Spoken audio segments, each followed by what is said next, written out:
नमस्कार दोस्तों, मेरा नाम सुमित त्रिपाठी। मैं आप सभी का स्वागत करता हूं। इनकोटर्म्स यानी कि इंटरनेशनल कमर्शियल टर्म्स, जिसके अंदर में सेट ऑफ रूल्स होता है जो इंटरनेशनल चेंबर ऑफ कॉमर्स ने बनाया है।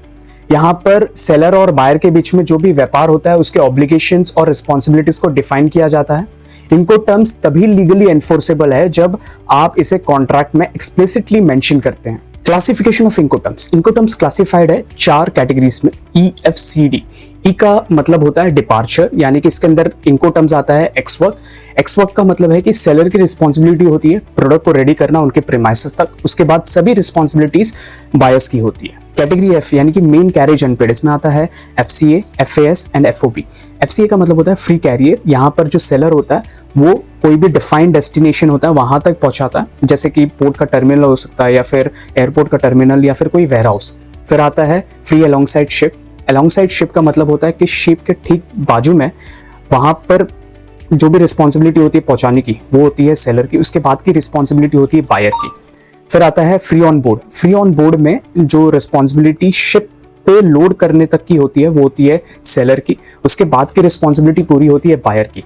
तो यहाँ पर आप समझ सकते हैं कि इसमें ना 3 मुख्य चीजें होती हैं। एक होती है रिस्पॉन्सिबिलिटी किसका क्या होगा, फिर कॉस्ट कौन क्या क्या पे करेगा, और फिर आता है रिस्क किसका कहाँ पे क्या इन्वॉल्व होता है। कैटेगरी C यानी कि मेन कैरेज पेड, इसके अंदर में आता है CPT, CIP, CFR and CIF। CPT यानी कि कैरेज पेड टू, यहाँ पर जो सेलर की रिस्पॉन्सिबिलिटी होती है वो होती है बायर के प्लेस तक पहुंचाना। ये बायर का प्लेस हो सकता है जो बायर का डेस्टिनेशन पोर्ट हो वहां तक, या बायर का जो डेस्टिनेशन पोर्ट में वेयरहाउस है वहां तक पहुंचाना, इसकी रिस्पॉन्सिबिलिटी होती है सेलर की। पर यहाँ पर मेन इंपॉर्टेंट बात कि रिस्क जो ट्रांसफर होता है वो होता है कि जैसे ही सेलर ने बायर को हैंड ओवर कर दिया, पर जो कॉस्ट होता है वो प्लेस जो भी डिफाइंड है वहां तक पहुंचाने की कॉस्ट बेयर करना पड़ता है सेलर को।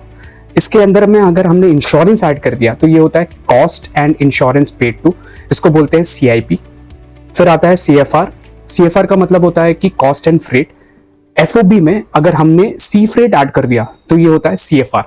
FOB यानी कि हमने शिप पे लोड कर दिया मटेरियल, उसके बाद जो सी ट्रांसपोर्टेशन कॉस्ट ये बेयर करना पड़ता है सेलर को, बाकी सभी रिस्पॉन्सिबिलिटीज होती है बायर की। जो सी ट्रांसपोर्टेशन अगर उसमें हमने इंश्योरेंस भी ऐड कर दिया तो ये बन जाता है CIF। CIF यानी कि cost insurance and freight. Cost insurance and freight में इंश्योरेंस की रिस्पॉन्सिबिलिटी होती है सेलर की, और इसके अंदर में जो डेस्टिनेशन पोर्ट तक पहुंचाने की रिस्पॉन्सिबिलिटी होती है वो भी सेलर की होती है, उसके बाद की रिस्पॉन्सिबिलिटी पूरी बायर की होती है। कैटेगरी D यानी कि अराइवल, इसके अंदर में आता है DAP, DPU and DDP। DAP यानी कि delivered at place. Delivered at place का मतलब होता है कि यहाँ पर सेलर की रिस्पॉन्सिबिलिटी होती है बायर के प्रीमाइसेस तक पहुंचाने की, उसके बाद अनलोडिंग की रिस्पॉन्सिबिलिटी और इंपोर्ट ड्यूटी की रिस्पॉन्सिबिलिटी होती है बायर की, बाकी सब रिस्पॉन्सिबिलिटीज होती है सेलर की। अगर इसी में हमने अनलोडिंग भी ऐड कर दिया तो ये बन जाता है DPU। DPU यानी कि डिलीवर्ड एट प्लेस अनलोडेड।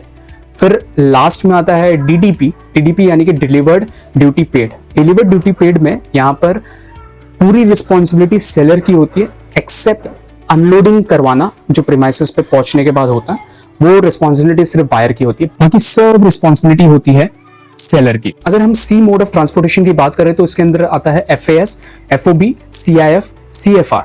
ये सब इनकोटर्म्स C मोड के लिए यूज होते हैं, बाकी सभी इनकोटर्म्स किसी भी मोड ऑफ ट्रांसपोर्टेशन के लिए यूज होता है। उम्मीद है कि आपको इनकोटर्म्स का ये वीडियो समझ में आया। हमने बहुत ही संक्षेप में कवर करने की कोशिश की है। ऐसे ही वीडियोस के लिए आप सब्सक्राइब कीजिए एक्जिम बाबा को। Thank you.